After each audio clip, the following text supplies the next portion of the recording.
Coming up on Nebraska Stories, don't call this bullfighter a rodeo clown. Future artists finding their way. The amazing history of agate fossil beds. Tour one of America's best trails. Exploring Carhenge's not so mysterious history. And enjoying the backcountry on horseback.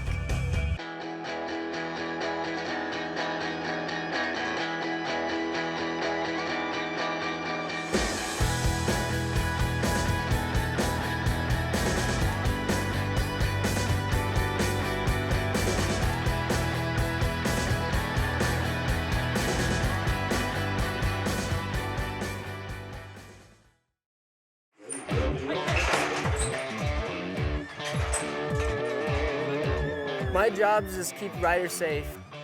I gotta keep moving or else I'm gonna get stuck, you know? I'm Rowdy Moon, I'm from Sargent, Nebraska. I'm 18. Don't call me clown, call me bullfighter. Everybody who goes to a rodeo thinks the bullfighters are clowns. We're not rodeo clowns. We're not to make the crowd get all wild or anything. We're just to do our jobs and keep fighting bulls and keep everyone safe. Take it to him now, bud. Really hustle. All right, bring it out. Toss the niner. People think we're kind of crazy or whatever, but you know, as long as you're smooth on your feet, we'll stay pretty safe. You see the way our bullfighter moved in there to keep the bull away from them cowboy? That's what he's all about. Way to be, Rowdy. Nice job. Whenever a bull rider gets bucked off or something, you know, laying there, sometimes you never know if they're concussed or, you know, it can be anything. But I always have to go to the bull's head first and pick him up and take him away. That way the bull rider's always out of danger. You know, if someone gets hung up, I sure try my hardest to get him out of there. I kind of think, what about the next one? If I'm getting hurt, how am I going to make it? How am I going to recover?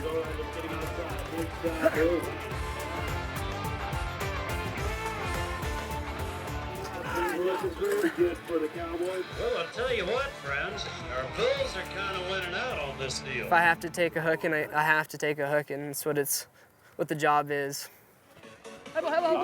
Short fill, no score. You see the way Rowdy moved in there to keep the bull's attention? That's what he's all about.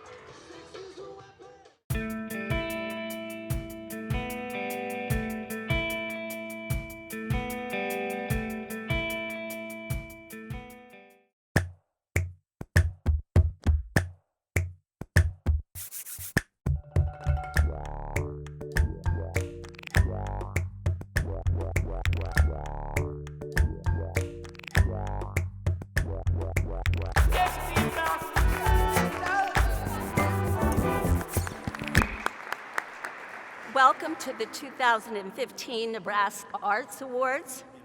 Each year, Nebraskans for the Arts honors the best of the best in Nebraska arts education. Yes, I know, but you could live with us and I. This year, 2 schools share that honor, and they couldn't be more different.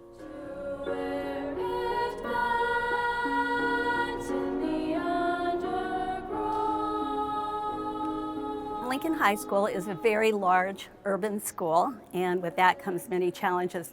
On the other hand, we have this little tiny school nestled in the sandhills of Nebraska with a beautiful theater and a beautiful fine arts program. So there was this sense of differentness between the large and the small, the east and the west, but still desiring the same artistic experiences so their kids can be whole people and understand the world better. With parents and teachers on hand, the beauty of the Capitol Rotunda became the perfect setting for a series of short performances by some of the state's most talented students.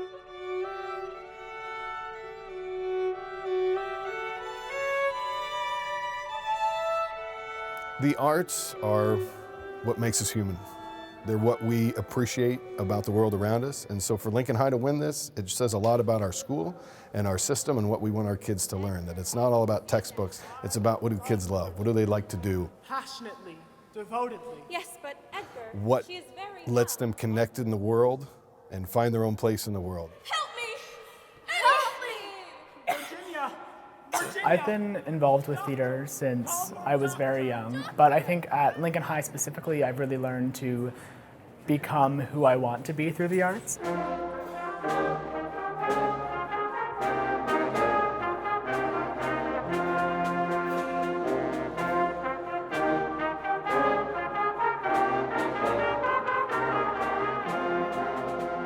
Most people haven't heard of our town, haven't been there, but the kids work extremely hard and are extremely dedicated. And to have the Nebraskan for the Arts find us, this little teeny tiny school with 67 kids from 7th grade to 12th grade, and see that we're excelling in the arts is a great honor.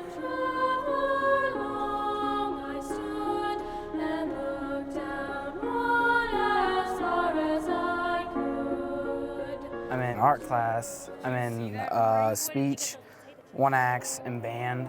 I love the music we play in band.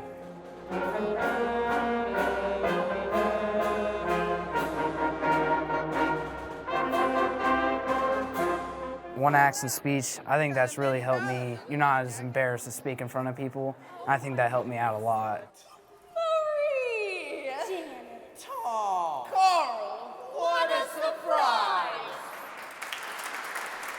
The challenge is for you to go out and tell people exactly what the arts have done for you. I am in band, choir, speech, and one act. I'm not much of a sports person, and so the arts programs have more to offer to me. Our teachers are phenomenal. I can't even speak of how well they've encouraged me. All the fabulous teachers at Hyannis and all the fabulous teachers at Lincoln High School, we're student first. We wouldn't be in this job or doing the things that we love if it wasn't for the students that we get to work with every day. And so the ability to facilitate students to find something about themselves and to become great at something, that's just a tremendous success story shared by all of us, whether it be a small school or a large school, it doesn't matter. In the state of Nebraska, if you belong to the arts, you belong to a community larger than yourself. Lord, help my poor soul! This is as faithful an account as I am able to furnish to the death of one Edgar A. Poe.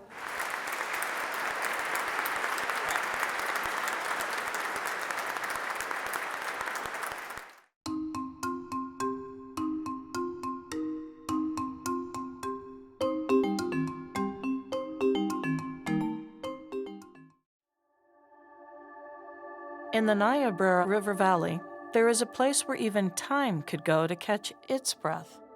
A place where millions of years ago an ancient ecosystem thrived, but unfortunately, it also died. Today, this landmark is one of America's most remote national parks. Created by Congress in June of 1965, Agate Fossil Beds National Monument is a convergence of natural, cultural, and American history. It was set aside to preserve the unique paleontology, the associated geology that was found here, and then also as a venue to display and care for a very noted collection of American Indian artifacts. The origins of the park are tied to a 19th century cowboy named James Cook. Cook came to the Panhandle as a backcountry guide when the state of Nebraska was new, and the Lakota people were being pushed to reservations in Dakota Territory. He happens to be at the Red Cloud Agency when one of the premier paleontologists, O.C. Marsh, was there meeting with the Oglala and other Sioux tribal chiefs and elders. In 1874, as the Black Hills Gold Rush was underway, paleontologists were combing the Great Plains, searching for fossils during what is called the Great Dinosaur Rush. This is the same time that European Americans are finding gold in the Black Hills, and so the Indians are not particularly disposed to let Marsh and his party pass. In the midst of those discussions, James Cook was called on because it was suggested that he knew enough Lakota that he could interpret, and so he was able to prevail on Red Cloud and the other assembled Indian elders that O.C. Marsh wasn't interested in gold, that in fact he was hunting for fossils. Cook's skillful mediation of the dispute left a lasting impression on the Oglala chief. It also gave Cook his first glimpse of the emerging science. These two things would later play important roles in his life. James Cook went on to take a job at a ranch south of Harrison, and then fell in love and married the rancher's daughter. James and Kate were out riding, and they spied some glittering material on the ground. They thought they were just pony bones or something like that, maybe associated with an American Indian burial. The bones the young couple discovered would turn out to be some of the first Miocene mammal fossils discovered in America. But it would also be 20 more years before the world would know about them.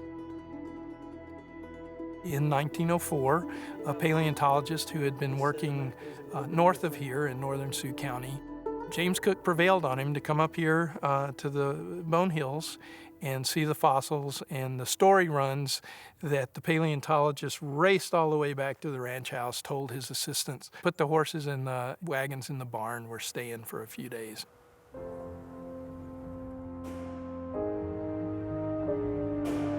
There was a period of 20 years where various institutions from largely in the East, but Yale, Harvard, the Carnegie Museum, the American Museum, those paleontologists were keenly interested in the large, very well-preserved fossils that they could find here. The fossils were discovered in two lone hills. One became known as Carnegie Hill, and the other, University Hill. Erwin Barbour, head of the University of Nebraska Paleontology Department, spent several summers excavating that site.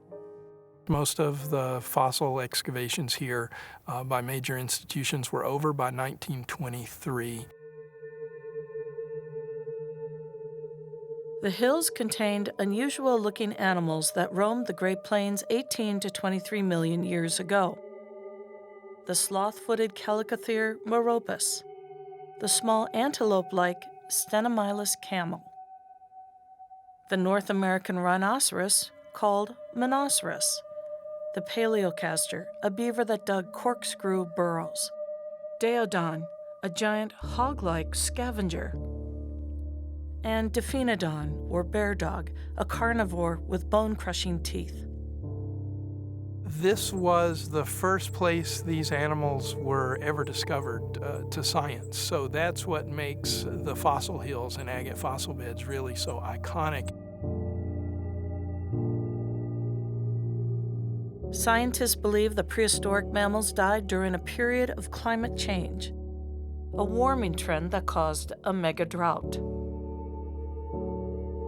This was the last water hole in the area, and so it's too far away to go find food, so they just lie down and die en masse, much like we see animals doing in East Africa today during periods of drought. So you have a large death scene, and then the carnivores come in and just have a field day.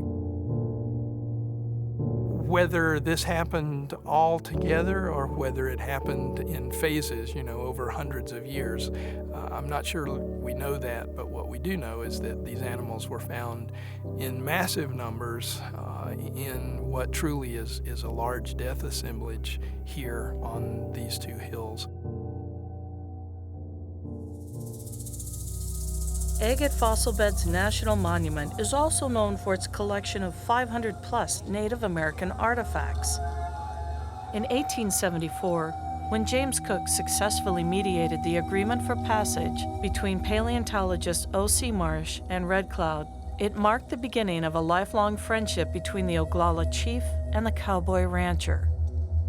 And they would get passes from the government to come off the reservation and stay around the Cook Ranch. They would conduct traditional ceremonies and dances, and I think a good time was probably had by all. This irreplaceable assemblage of Lakota cultural history is a result of gifts given to James Cook over several years. There's a rich legacy of the Oglala and other visiting tribal members actually presenting to Cook and his family just magnificent pieces of American Indian material culture and artifacts.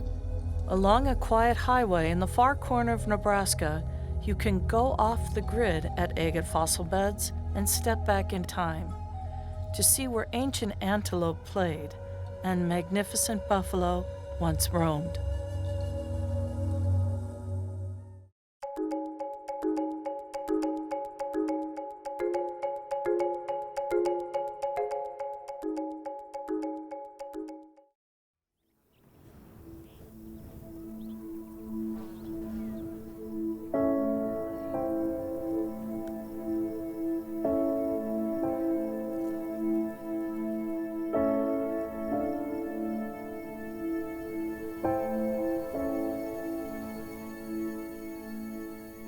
One of the big appeals of this place is how quiet it can be in the solitude you can find here. Amazed at the time frame to build up the formations and then the slow erosion that uncovers what was done. Toadstool is always changing. It is always evolving. There are layers of sandstone. Between those layers of sandstone, there are layers of clay. Clay's pretty soft. So we get these actual toadstool formations because that clay gets eroded away beneath that sandstone. So you get this huge piece of rock standing on top of this little pillar. It looks a little bit like a toadstool. We saw a picture that was taken up here in the hillside and it looked so unusual, we said we just have to see it. Are you ready to see some more? Yeah. Okay. So we altered our plans so we could take this in. There's our next post follow too.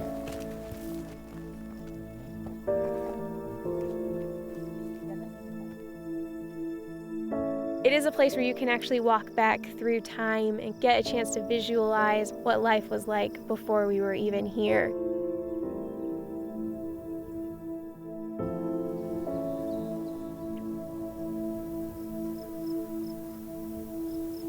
It's pretty cool. You can get to see tracks from critters that were running around here 30 million years ago.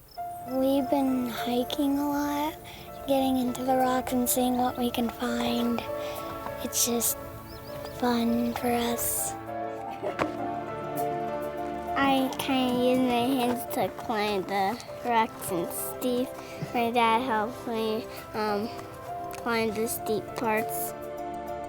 You come out to a place like this and you can't imagine why anybody wouldn't love this. It's just so spectacular. It is a hidden treasure. Toadstool is one of those gems that not many people know about.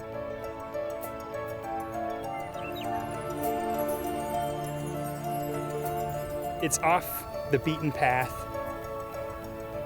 It's lots bigger than I thought it would be. There's a lot more formations.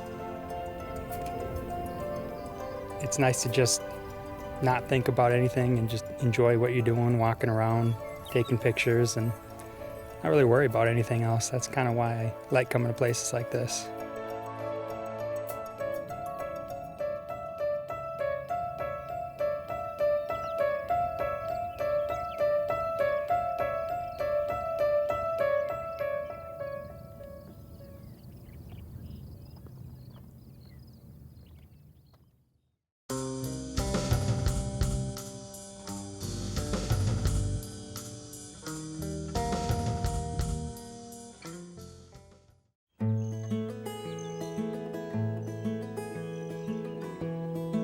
While its origins might not be as mysterious as the site's inspiration, Stonehenge, there is no mystery as to why people come to Carhenge, why some travel 80 miles off the interstate just to see it. It's a wonderful place out here. Like I said, I wished it would rain out here tonight and you guys could see it in the mist because it takes on a different aura. And it's gorgeous and the colors out here change. Its uniqueness draws nearly 87,000 people from 24 countries every year. Carhenge definitely casts a spell. This is pretty incredible, actually. Like, I am very glad I stopped. People like the quirkiness of it. People like the oddity. Is it art? Maybe. Is it a economic statement? Maybe. Is it quirky? Yes. Is it fun? Yes. So it's different things to different people.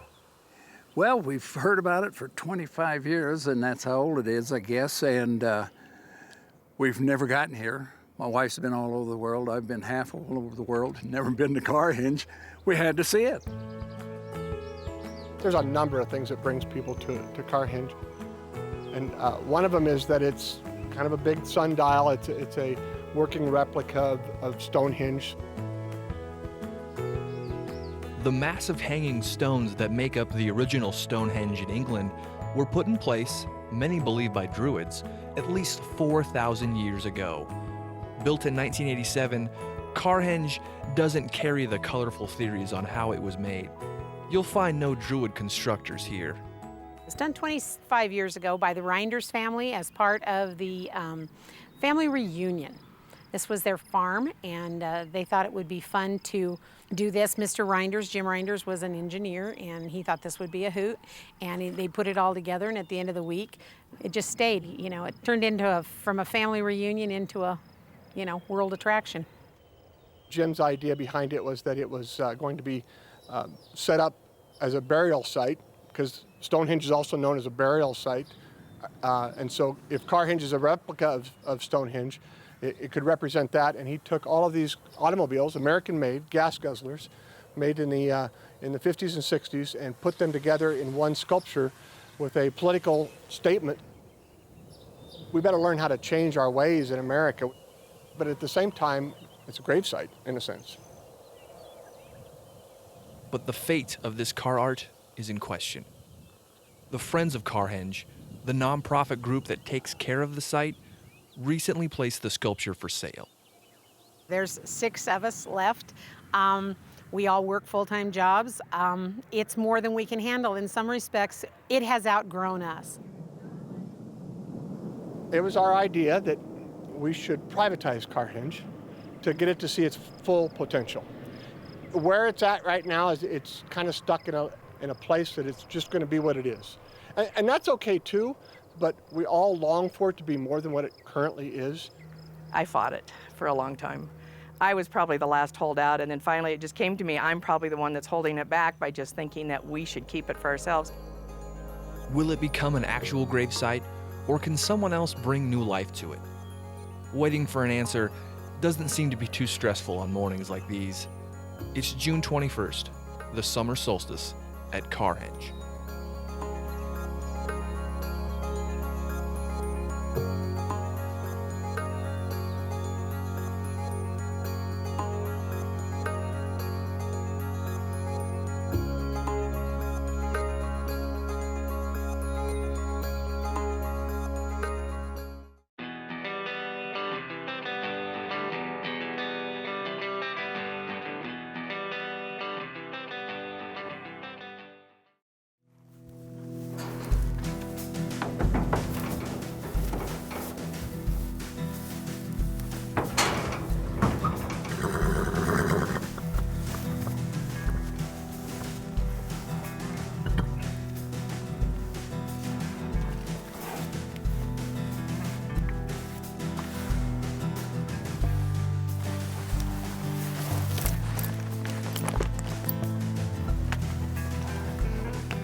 This is a beautiful, beautiful area. We're very fortunate in western Nebraska to have about 30,000 acres to ride horses. It's open to the public.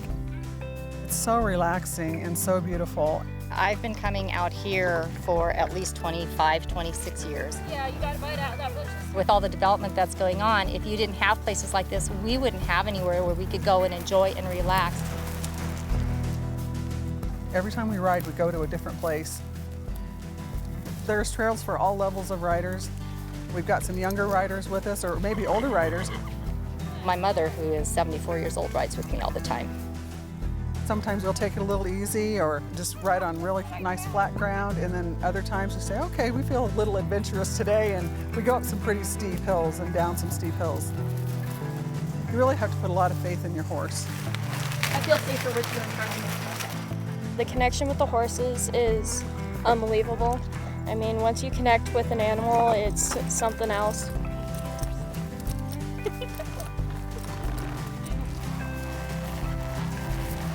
And it's really good for them too.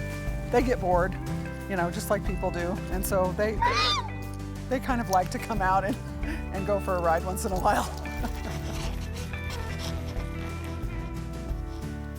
There's a lot of bikers that come out and ride their bikes out here. There's backpackers, there's people that actually camp.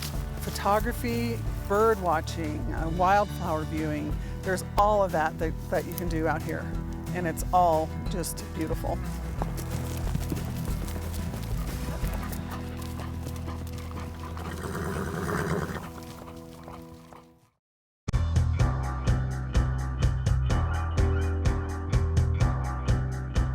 Watch our stories online at netnebraska.org/Nebraska Stories, and go to Facebook to like us and leave a comment. Join the Nebraska Stories conversation. Nebraska Stories is funded by the Margaret and Martha Thomas Foundation, the Nebraska Office of Highway Safety, the Nebraska Tourism Commission, First Nebraska Bank, and the Brownville Fine Arts Association. Sustained funding for arts coverage is provided by the H. Lee and Carol Gendler Charitable Fund.